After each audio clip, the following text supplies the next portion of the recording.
changes and how you defend him? They run their offense. I mean, he's the same guy as Braxton Miller, just doesn't have the experience. Same kind of athlete, live arm, big kid. You know, Braxton Miller and this kid, you know, they're probably the closest thing we played against a guy these calibers is like a Josh Nesbitt or somebody like that. You know, he's a 6'1", 225-pound kid that can run. He's physical. He's got great speed, not good speed. He can break tackles. You know, he has a live arm. And, you know, they want to run it and run it and run it and take some shots. Or, you know, even though they're not Georgia Tech, they're a unique offense. And, you know, they just do, they execute and do it very well. But I don't see them doing a whole lot different than what they've done before. I mean, it's you know, I'm sure maybe they've got certain things cut down, but they're going to keep adding every week. So, you know, I'm sure we're going to see a little bit more of what we, you know, saw and broke down over the winter and the summer. And you know, that's what we're expecting. We're not expecting to see anything different. We're expecting to see, you know, what Ohio State runs and, you know, what they do. You called it unique. Did you? You've never played an Urban Meyer team before. Did No, you go to anyone for any tips? Well, I mean, you know, we like played. that? I mean, it's similar to, you know, Clemson. It's some, you know, those kind of things like that, teams like that. But these guys probably run a little bit more speed sweeps and things of that nature, which is kind of like the jet sweep out of Georgia Tech. You know, there's different ways that they block it and different. You know, it's just different rules for us and what we're going to try to do. You know, so. But, you know, they're just, they've got speed, you know, at the skilled position, and they get you out in space. I mean, they rushed for 308 yards a game last year. You know, you think of all that spread stuff, but, you know, they had a tailback that rushed for about 1,600 or 1,700 yards. The quarterback rushed for almost 1,300 yards. You know, and they've got a couple receivers right now that are, you know, are kind of Percy Harvin type guys that they're slash receivers slash running backs, you know. So you've got to have a, you know, you got to know where those guys are and have a plan for what they're trying to do and different things like that. So how does it affect the choice to go with the nickel or to go with the whip on the field in terms of what they do offensively? It's just matchups. Yeah. They're an 11 personnel team, you know, when it's all said and done. Even though that one guy's a back, he's a receiver. You know, so we want to make. We're going to probably play. If it's 11 personnel, we're going to just do what we do. If it's a 2-back or 2 tight end, we're going to do what we do. You know, that's not going to change. So it has nothing to do with whips or it's about matchups. You know, and that's what the nickel does. It sounds like from everything you've said, scheme-wise, it's kind of similar. Does the fact that he doesn't have much experience change anything in your approach? No, not at all. Not at all. They're going to run their offense. You know, they're going to run what they do. You know, they're not going to change. We're not going to change what we're planning on doing. You know, so that's kind of it. Is there an added benefit though to pressuring him? Because it seemed like when you know, it's you know, they're a team right now on 3rd and 5 or less. They're going to run the ball. You know, it's when do you pick your poison to do it? You know what I mean? So we've got our game plan. We're going to run our game plan. You know, that's it. So you know, we're going to have some things hopefully built in, and you know, hopefully we can, you know, get some pressure. You know, I hope we can do it with, you know, 4 men or 3 men or, you know, 5 men, whatever we're going to do. Just what we do. You know, I'm not going to tell you guys what we're doing. You know, so anyway, I'm just telling you. It's not often you go up against a coach and a system you've never faced or never even I mean, that's, seen. you know, that's a challenge, you know, it's exciting, and, you know, they've done a great job. I mean, you know, the guy's been good at wherever he's been, at Utah and, you know, and been at Florida and Bowling Green, or you know, and now he's at you know, Ohio State. I mean, and they've got, you know, at each place he's had a dynamic quarterback, and you know, they lost their dynamic guy, but this guy's not far behind. He's played 1 game under his belt, but he's the same guy, man. He's Braxton Miller as a redshirt freshman. I just want you guys to know that's who he is. Okay. So, do you pick Scot's brain at all this week because he worked for Urban? Well, we've got a couple things. Yeah, he might have tried to help us on, you know, certain things about how he wants to try to attack this or that, you know. But yeah, that's, I mean, it's, you know, they're trying to do some things on their side. You know, we'll share some ideas if we need to. You had 2 new linebackers in that game. How do you think they played against William & Mary, and how comfortable are you going forward? You know, I thought Chase Williams played very, very well. You know, obviously he had a big play. Dion was he was okay. You know, didn't get a chance to play the younger guys or the Matua Pawaka or McKinnon. You know, McKinnon was kind of banged up. Just didn't feel comfortable, you know, and we had a couple sudden change situations early in the game, so, you know, just kept with the guys that were kind of in the flow of the game. Matua Plaka came in and did a nice job, but during the week of practice, he was all over the place. He went back to like he was in the spring, you know, which he had a great fall camp, and I told him that. And, you know, that's the information I get. You know, I'm not going to play a guy that's going to go out there and short circuit on me, you know. So, I mean, it's, you know, we got, you know, it's game time, you know. I'm not going to go out there and it's not a preseason game, so. Is Ronnie ready, or is DiNardo still the guy that would go? Well, Ronnie just hadn't practiced. You know, that's the bottom line. I mean, you can't play if you can't practice, and that's all. You know, that's it. DiNardo stepped up, and you know, he's done a hell of a job. You know, he's a senior. He knows his strengths. He knows his weaknesses, and you know, he's going to play to his strengths. You know, and play for the football team. And you know, he's a you know, a senior and has done a hell of a job. You know, Ronnie's a good player. He's just got to get back and practice, and you know, he hasn't played for, you know, in a long time. So, you know, but he hasn't been practicing either. So, you know, we're not going to play a guy just because he's, you know, he's got some ability. He needs to get out there and show he can perform and stay healthy and all those things. For this program, just it seems like it's a type of game where, you know, if you are able to win, it would probably give you some national credibility and things like that. Do you look forward to that sort of? Yeah, well, we talked to that about with our defense. I mean, it's a great opportunity for us. You know, we've been in some big games. We've won some big games. We've lost some big games against people like this. You know, we went to Nebraska and won. We went to Texas A&M when they hadn't lost, you know, a home game to a non-conference team in 79 ball games or something like that. You know, and these guys haven't lost since like '82 or something like that to a non-ranked team at home. That says, number one, about their program. I mean, you're talking about, in my opinion, probably year in, year out, one of the top 5 programs in the country. I mean, they've been doing it for, you know, like playing like this for a long, long time. We got the utmost respect. It's a great challenge, but it's a great opportunity. Yeah, and if we can go do something special, then yeah, that'll I think change people's ideas about Virginia Tech, especially this football team. So, Faison, is he healthy now? Or how do you feel about him? He seems to be. I mean, I still think, you know, you watch him in practice sometimes, he's, you know, but, you know, I think he's getting better and better each day as he's getting in better shape and game shape and knocking the rust off and stuff.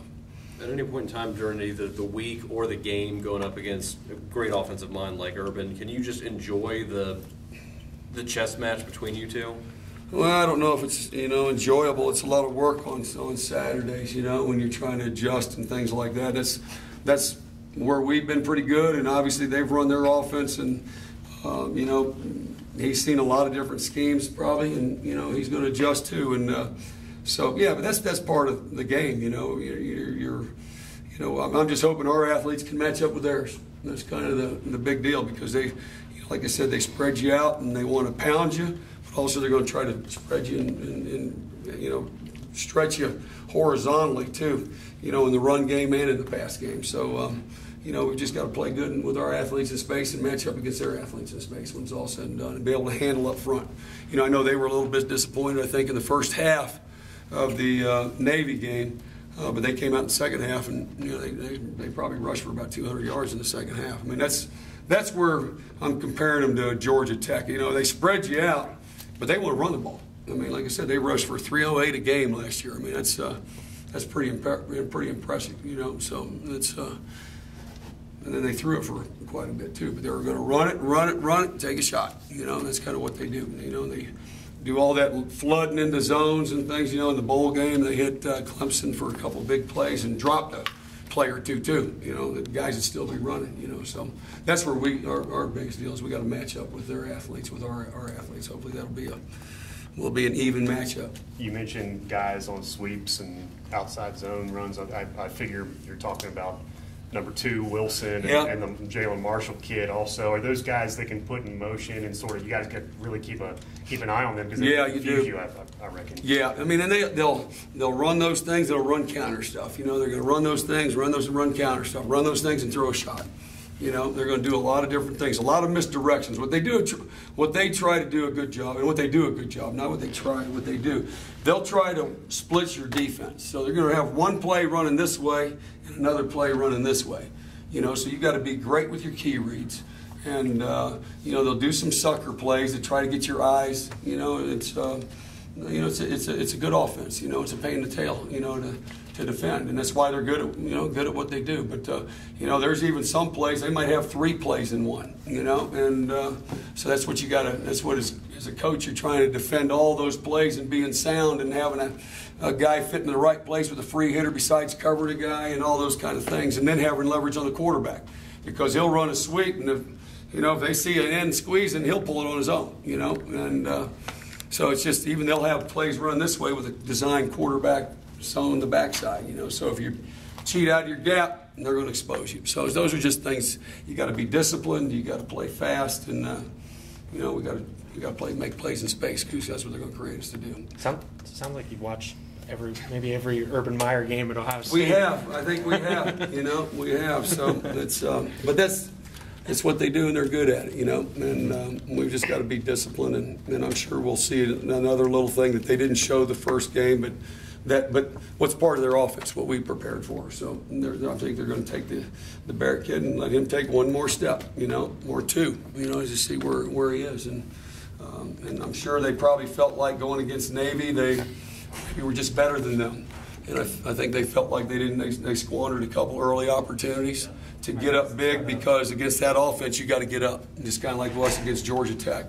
If you can get up, then that offense isn't hard to play catch up. And I think they probably felt like they let some opportunities go by. And in the second half, though, they didn't. They kind of pounded their butt. And that's what we've got to be physical up front, but we also got to be good at the perimeter.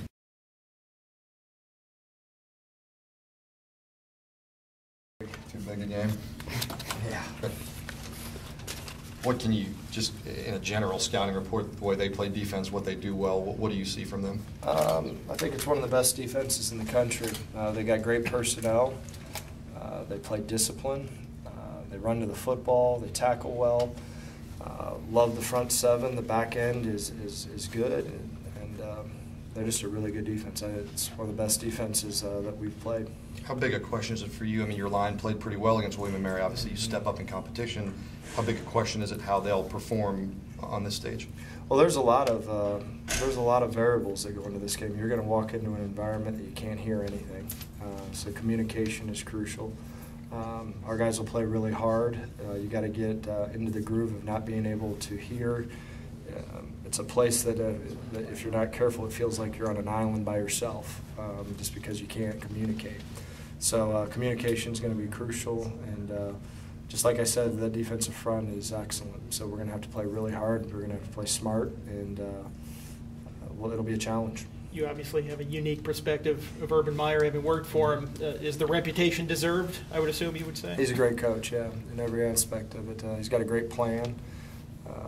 They recruit well. They're disciplined, and they play really well. I mean, his record speaks for itself. He's an excellent football coach. What would you say? You've worked for a lot of coaches. What would you say was the thing you sort of took with you during your time working for him? He does a great job of making sure that everyone's on the same page. He demands you to do your job. He's a great head coach. But Bud said he's had a couple conversations with you, just kind of picking your brain without specifics. What kind of insight can you give a defensive coordinator from your time? Well, we do things very similar to what they do. Going to Florida, I was able to. Coach Meyer was able to teach me a whole different style and a different way of thinking, which was a blessing in disguise. It was great. It was an unbelievable experience, and I appreciate the opportunity that I had. I think you could hear the crowd noise or the sound in the stadium from across campus. You've obviously played in Ohio Stadium. How big of a factor is that just to It's huge. I think it's, just like I said, I think it's one of the loudest places. It's electric. It's, it's top 5 without a doubt that I've been in. Do you, as a Michigan, still have that, when you see Ohio State, when you put on the film and you're getting ready to play them, is that fire still there because of who they are? Or?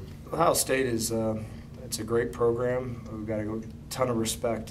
Had the great opportunity to play them for, I think this is the 15th or 16th go-around. So it's an awesome place.